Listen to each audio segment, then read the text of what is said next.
Então, nós vamos dar boa tarde agora para o Luiz Augusto Durso, advogado especialista em cybercrimes. Doutor Durso, muito obrigada pela sua participação aqui no Bandeirantes Acontece. E agora a gente vai falar sobre stalking, na verdade, traduzindo perseguição digital. Tudo bom, Durso? Como é que funciona esse crime, né? E como é que está sendo pego aí para que as pessoas não sejam vítimas desse tipo de prática? Boa tarde a todos os ouvintes da Bandeirantes, mais uma especial boa tarde à querida Sônia Blota, ao Augustinho e ao Milton Neves. Eu ouvia esses três ícones do É jornalismo verdade o que e ele falou, doutor agradeço. Durso, porque ele conta uma história, né? Às vezes não dá para acreditar muito nele. E é verdade, o É, Milton Neves nos brindou com uma belíssima palestra na UAB em São Paulo e foi uma oportunidade que nos aproximamos e ele vem desde então sendo totalmente parcial ao falar de mim, porque, claro, ele está contaminado pela amizade. Mas é muito generoso, como também é a Sônia e como você também é, Augustinho. Mas Obrigada, querido. o nosso tema hoje é um tema que vem sido, durante essa semana, muito debatido, porque é um novo crime no Brasil. Muito se falava sobre a possível criminalização do stalking, dessa perseguição, que pode ser na vida real, física, mas principalmente ocorre na internet e nas redes sociais. Muita gente já brincava, falava, vou stalkear o ex-namorado, a ex-namorada. O problema é que você fuçar, stalkear alguém não é crime, mas alguns desses indivíduos extrapolava o limite do que seria stalkear certa pessoa e começava a perseguir aquela pessoa. Seja alguém que teve uma relação de afeto, seja um desconhecido. E essa perseguição começava a constranger a pessoa. Ela começava a se sentir preocupada de sofrer um mal, de sofrer alguma agressão. E aí sim, o mundo, que inclusive a Europa, alguns países da Europa, o próprio Estados Unidos já tinham criminalizado a conduta nesta forma do stalking, e o Brasil agora, também sancionado pelo presidente Bolsonaro, criminalizou essa semana o stalking. Então, a partir de agora, quem usa das redes sociais para perseguir alguém e essa pessoa perseguida começar a se sentir de alguma forma prejudicada, que pode sofrer um mal, um abalo psicológico, um abalo possivelmente no seu cotidiano, responderá pelo crime novo do artigo 147-A do Código Penal, que é esse novo crime de perseguição. é isso, doutor Luiz Augusto Durso, boa tarde para o senhor também, prazer tê-lo aqui conosco.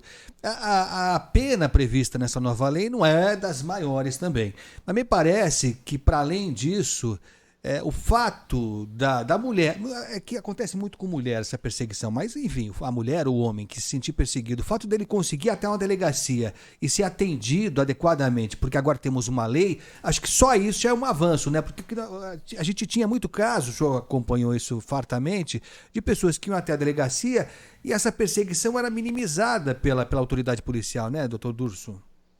Você goza de total razão, Augustinho. A pena foi fixada no caput em 6 meses a 2 anos e há, no parágrafo 1º, a previsão de um aumento até a metade, vale dizer, a pena pode chegar até 3 anos no total desse crime, se for contra adolescente, se for contra criança, idoso ou se for contra a mulher. Então tem uma previsão expressa nessa lei, porque, claro, a maioria das vítimas dessa perseguição já eram as mulheres, infelizmente. E essas se sentiam desamparadas, porque se deslocavam até uma delegacia, relatavam que estavam sofrendo essa perseguição e ali o delegado ou o escrivão nada poderia fazer, porque aquela conduta até esta semana não era crime. Então, nem boletim de ocorrência muitas vezes não era lavrado, porque a mera perseguição não era crime. Então, o indivíduo tinha que esperar uma ameaça efetiva, uma lesão corporal, para aí sim fazer alguma coisa. Então, nós temos a criminalização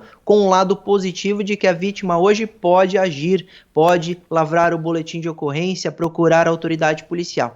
E a razão da pena ser fixada nesse patamar de 6 meses a 2 anos é em razão da proporcionalidade do Código Penal. Então, a gente não poderia, o legislativo, majorar muito essa pena a ser próximo, por exemplo, do crime de homicídio.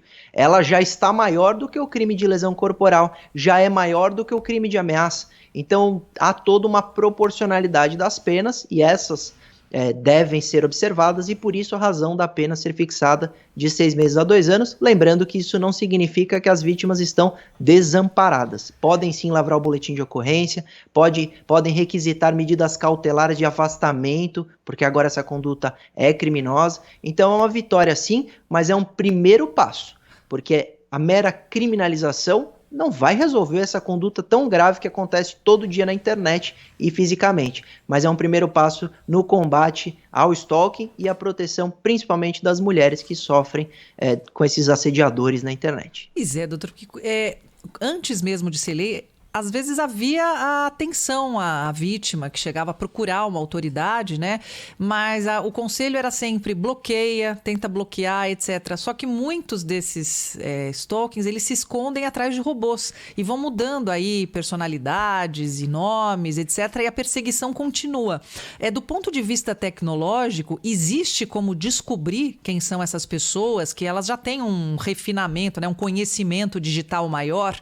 A gente tem uma polícia própria para isso? É uma excelente pergunta, Sônia. Exatamente como você lembrou, não significa que a Polícia Civil não queria ajudar, mas a falta de um tipo penal específico, a falta da criminalização da conduta, muitas vezes fazia com que aquele agente, aquele policial, aquele delegado se sentisse de mãos atadas. E aí a orientação poderia ser muitas vezes se afaste, bloqueie, mas isso muitas vezes não funciona, exatamente porque o criminoso se aproveita de perfis falsos. Cria vários perfis, você bloqueia um, ele cria outro e assim por diante. Só que do ponto de vista tecnológico, hoje as polícias civis federais já estão aparelhadas para realizar investigações com quebra de IP, a ponto de identificar esses criminosos que usam perfil falso. Inclusive, o Estado de São Paulo é pioneiro com uma divisão de crimes cibernéticos que é focada, a sua especialidade é exatamente os crimes cometidos pela internet, e ali os policiais são altamente treinados para identificar esse tipo de criminoso que usa de perfil falso, que usa de proxy para alterar o número de IP, etc. É possível identificar e a internet não é terra sem lei. Aliás, a equipe de polícia dedicada aqui em São Paulo a esses crimes cibernéticos é excelente mesmo. E a gente até, eu acho, viu, Sônia, doutor Durso, ouvintes, que a gente deveria, isso é um meia-culpa que eu faço aqui, divulgar mais casos em que criminosos que se usam das redes sociais são encontrados, são condenados, são punidos, para mostrar que funciona, porque essa gente acha que está escondida mesmo. E tem acontecido com alguma frequência, não são poucos casos, em que a polícia chega mesmo a pessoas que estão extorquindo, ameaçando e tal. Nesse caso dessa nova lei do stalking, doutor Durso, é lógico que agora a polícia, as autoridades vão ter que, na sensibilidade até, arredondar essa história, porque vai ser no dia a dia que vai se perceber quando um gracejo ou uma tentativa de aproximação até bem intencionada passa a ser algo criminoso, né? Exatamente, até porque o tipo penal, muitos estão criticando que foi um tipo penal muito aberto, não foi tão específico e poderia gerar interpretação para até aquele que deve receber de alguém que está devendo, poderia cobrar e estar cometendo crime de perseguição. Então, claro que a adequação à norma no dia a dia e a própria jurisprudência, as doutrinas vão refletir sobre esse tipo penal para adequá-lo ao nosso dia a dia, para punir aqueles que merecem de fato, estão cometendo o stalking, são stalkers de verdade e estão prejudicando a vida da vítima. E é verdade, Augustinho, quando você relata que a divulgação das punições ajudam no efeito pedagógico. Eu mesmo coloco propositalmente nas minhas palestras punições já amplamente divulgadas. Por exemplo, um indivíduo que ofendia nas redes sociais e teve que pagar uma indenização de R$100 mil, o outro que está preso em razão de perseguições na internet. Então você, de fato, divulgando essas punições, divulgando o trabalho efetivo da Polícia Civil e da Polícia Federal na internet, você tem um efeito pedagógico muito bom, mas a lição que podemos deixar, Augustinho e Sônia, é que Não importa se esse indivíduo ver ou não essas notícias. Ele sabe que a partir de agora, a perseguição na internet, com esse intuito de atrapalhar a rotina da vítima, de transformar a saúde mental daquela vítima em prejudicada em razão desse assédio, dessa perseguição, e se ele fizer isso, ele poderá responder um processo criminal e ser condenado. Só isso já tem aí uma grande vitória. Aproveitando, fez uma colocação muito interessante a respeito dos processos de internet, né, da injúria, calúnia e difamação. E que agora, quer dizer, como o senhor bem disse, a internet não é mais uma terra sem lei. Se você ofende na rede social, no Twitter, etc., você vai ter que pagar por isso.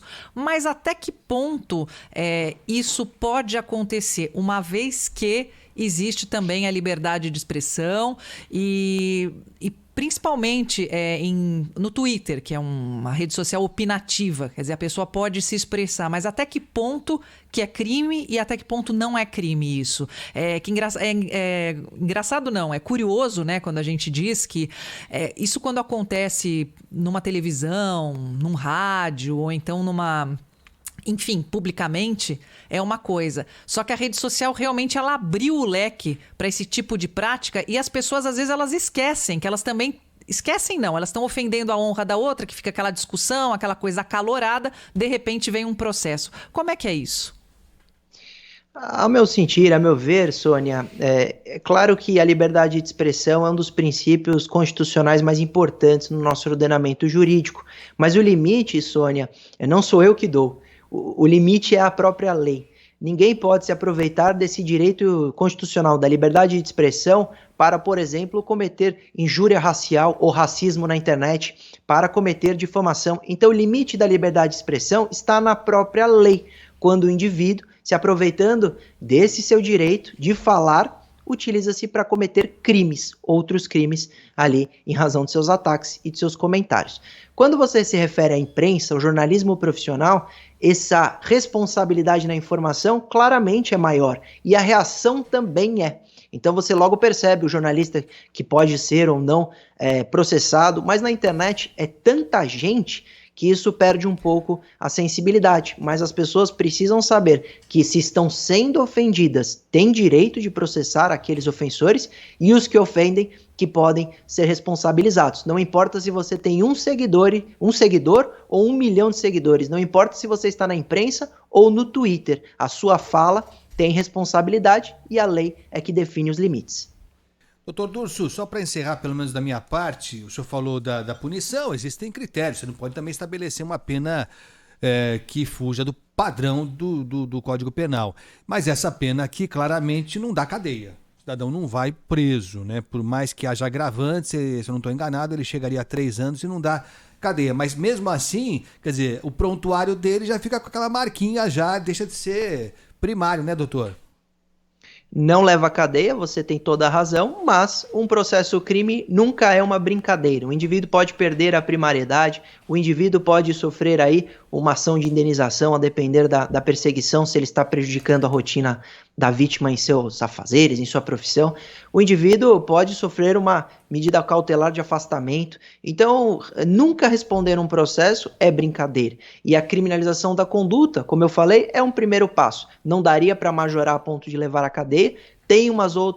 Teriam outras possibilidades de medidas protetivas, etc., que nós iremos continuar debatendo sobre como proteger mais essas vítimas ou como trazer uma resposta penal ou não pelo Estado para afastar esses stalkers, mas é um tema muito importante, é um primeiro passo também importante e é um tema mundial, não é exclusividade nossa, bem que tem uma série famosíssima, porque para quem quiser ver, que retrata um stalker, que é a série You, no português, no Brasil, é Você, que retrata exatamente a conduta de um stalker e como isso ofende, como isso prejudica a vida daquela vítima que é perseguida. Vale a pena ver. Perfeito. Doutor Luiz Augusto Durso, a gente agradece muito os seus esclarecimentos aí sobre esse universo incrível, né, que já é a nossa realidade, que é a internet, o universo digital. Muito obrigada pela participação aqui no Bandeirantes Acontece.